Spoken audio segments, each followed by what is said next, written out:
آپ کے بچپن میں کسی نے آپ سے غصے سے کہا چپ ہو جاؤ اور اتنی سی بات پر کیوں رو رہے ہو، یا شاید آپ کے بڑوں نے آپ کو اگنور کیا ہو یا دوسرے بچوں کے ساتھ کمپیئر کیا ہو کہ دیکھو اس کا بچہ کتنا اچھا ہے، یا ہو سکتا ہے کہ ایموشنلی آپ کو سمجھا ہی نہ ہو اور جب آپ کو ضرورت ہو وہ اس وقت اویلیبل نہ ہو، بلکہ یہ بھی ہو سکتا ہے کہ آپ کے ماں باپ اور بڑے آپس میں اتنا لڑتے ہوں جس کا آپ کے بچپن پہ گہرا اثر پڑ گیا ہو۔ آپ نے اپنے بچپن میں اس وقت کچھ نہیں کہا، لیکن ابھی آج چھوٹی بات پہ آپ کو گھبراہٹ ہوتی ہے، دل کی دھڑکن تیز ہوتی ہے، آپ کو پریشر آتا ہے، آپ کی سوچیں نہیں رکتی، اوور تھنکنگ سٹارٹ ہو جاتی ہے اور آپ کا مزاج اور موڈ بڑی جلدی لو ہو جاتا ہے اور آپ سوچتے ہو یہ مجھے ہو کیوں رہا ہے۔ سچ تو یہ ہے شاید یہ آج کا مسئلہ نہیں بلکہ یہ بچپن کے زخم ہیں، تو لہٰذا آج کی ویڈیو میں ہم سمجھنے کی کوشش کریں گے کہ چائلڈہڈ ٹراما ہوتا کیا ہے، کیوں اس کا کنیکشن آج کے نوجوانی اور جوانی کے گھبراہٹ، ڈپریشن اور ڈیلی سٹریس کے ساتھ کیا ہے۔ تو جڑے رہنا میرے ساتھ۔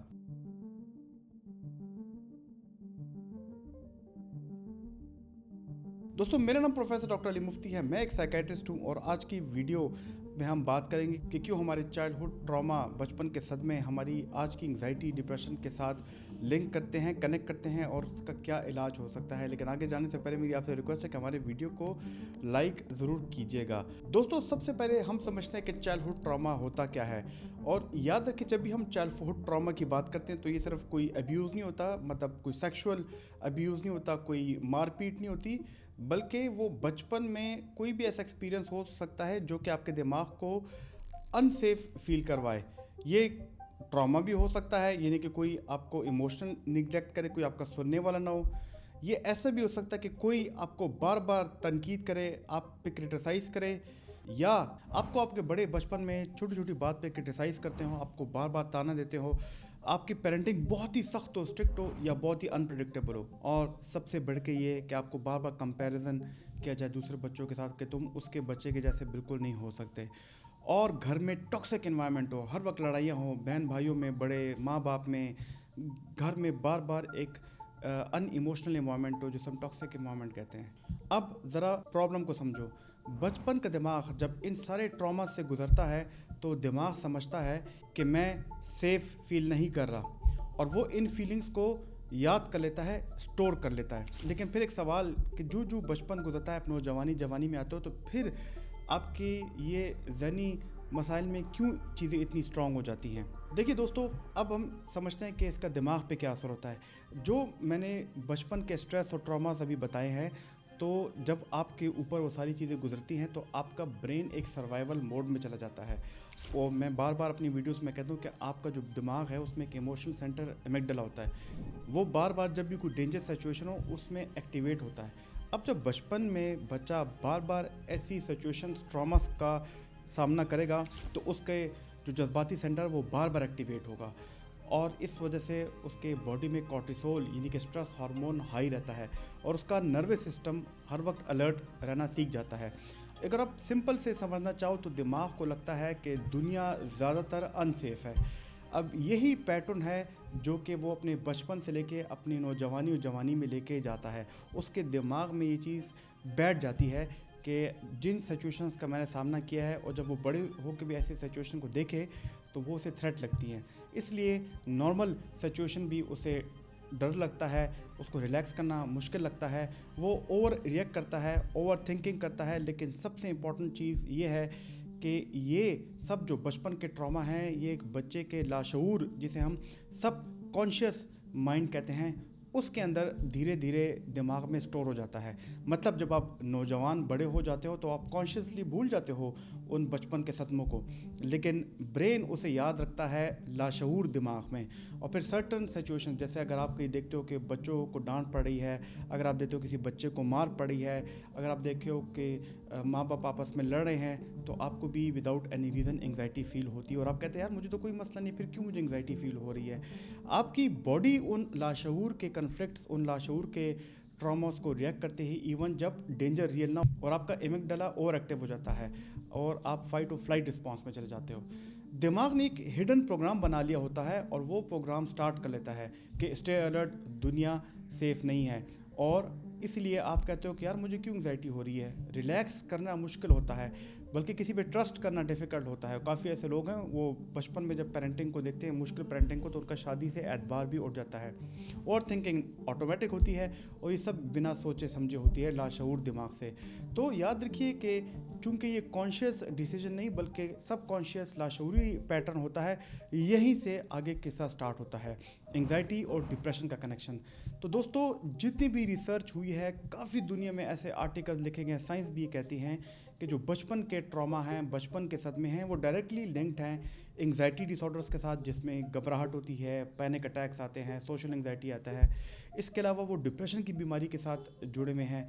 सबसे बढ़ के ये पैनिक अटैक्स के साथ जुड़े हुए हैं, जिसमें एक बंदा कहता है कि यार मैं अपने आप पे काबू नहीं रख सकता, लगता है कि मुझे मौत वाक़या हो रही है, चीज़ें मेरे कंट्रोल में नहीं हैं। और सबसे बढ़ के ये कि वो रिलेशनशिप इश्यूज़ का शिकार होता है, यानी कि जो उसके शादी भी होती है, तो जो वो अपने बचपन में सीखता है, तो वो अपने एडल्टहुड में भी उसी को अप्लाई करता है, और वो एक रिलेशनशिप मेंटेन करने में काफ़ी मुश्किलात होती हैं।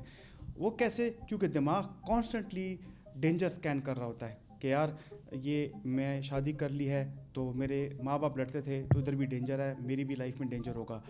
आपकी जो जज्बाती रेगुलेशन है, इमोशनल रेगुलेशन है, वो वीक हो जाती है, और आपकी इज़्ज़त नफ्स, सेल्फ जो वर्थ है, वो बड़ी लो डेवलप होती है। इसलिए कि आप बचपन में सेफ ही फील नहीं करते, तो आप डिप्रेशन का ज़्यादा इजीली शिकार हो सकते हो। बार बार ऐसी सोचें आपको आती हैं कि मैं एनफ नहीं हूँ, कुछ बुरा होने वाला है, और धीरे धीरे एंग्जाइटी और आपका लो मूड कंबाइन हो जाता है। लेकिन याद रखिए कि ये सिर्फ डिसऑर्डर्स तक लिमिटेड नहीं है, बल्कि काफ़ी ऐसे लोग हैं जो इन चीज़ों से छुटकारा हासिल करने की खातिर नशा या नशावर अद्वियात का इस्तेमाल करते हैं, जिसमें आइस, कोकेन, और उसके साथ साथ चर्स का इस्तेमाल है, अल्कोहल का इस्तेमाल है, डांसिंग पिल्स का इस्तेमाल है। और अगर वो ना भी करें तो डेली लाइफ पे उनका असर पड़ता है। अक्सर हमने ये भी देखा है कि वो लोग जिनको बचपन में काफ़ी उन्होंने ट्रॉमास देखे हों, वो क्लिनिकली डिप्रेशन या क्लिनिकली एंग्जाइटी के शिकार नहीं होते, लेकिन फिर भी एक कांस्टेंट स्ट्रगल करते हैं। वो जब भी कोई फ़ैसला लें तो उसको बार बार सोचते हैं, ओवर थिंकिंग करते हैं। अब फ़ैसला लेने से पहले सोचना बहुत ज़रूरी है, लेकिन वो कंफ्यूज हो जाते हैं। लोगों से बार बार उनको डर लगता है, या कोई भी अपना काम करे तो उनको लोगों से अप्रूवल की ज़रूरत होती है। वो अपने रिश्तों में बाउंड्री सेट नहीं कर पाते, और उनका स्ट्रेस टॉलरेंस, यानी कि जज्बात करने की सलाहियत बहुत कम होती है। और जो भी उनके इमोशनल ट्रिगर्स होते हैं, फॉर एग्जांपल घर में कोई छोटी सी बात हो जो उनको गुस्सा आता है, उनका रिएक्शन बहुत इंटेंस होता है, क्योंकि रिएक्शन आज का नहीं, ये बचपन के पास्ट का होता है।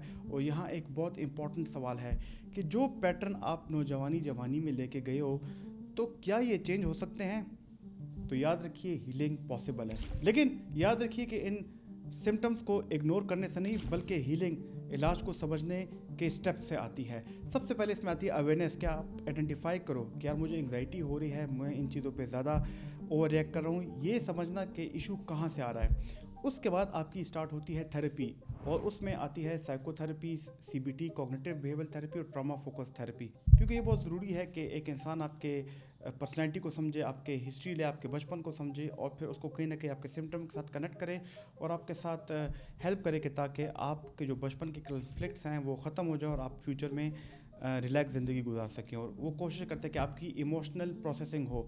इस वजह से आपको ये भी बताते हैं कि इमोशनल बाउंड्रीज़, रिलेशनशिप में बाउंड्रीज़ कैसे रखी जाती हैं, और वो थेरेपी आपकी हेल्प करती हैं। और याद रखिए, थेरेपी जो है तकरीबन 6 से 8 सेशन होते हैं, और हर सेशन 40 से 45 मिनट का होता है, और ये वीकली होते हैं। और अगर आपने भी इन थेरेपीज़ को कंटिन्यू करना है, इन्फॉर्मेशन लेनी है, करना है, तो हमारे इस नीचे दिए गए नंबर पर ज़रूर रब्ता कर सकते हैं। कुछ केसेस में याद रखिए दोस्तों, अगर थेरेपी इसके साथ भी ठीक ना हो, और आपकी एंग्जाइटी ना ठीक हो, और आपकी डिप्रेशन ना ठीक हो, आपको बार बार नींद की ख़राबी हो, तो फिर बात थेरेपी से आगे बढ़ चुकी है, और यहाँ पे दवाइयों की ज़रूरत है। क्योंकि हम कोशिश करेंगे कि आपकी सोचों का और आपके दिमाग की रीवायरिंग करें।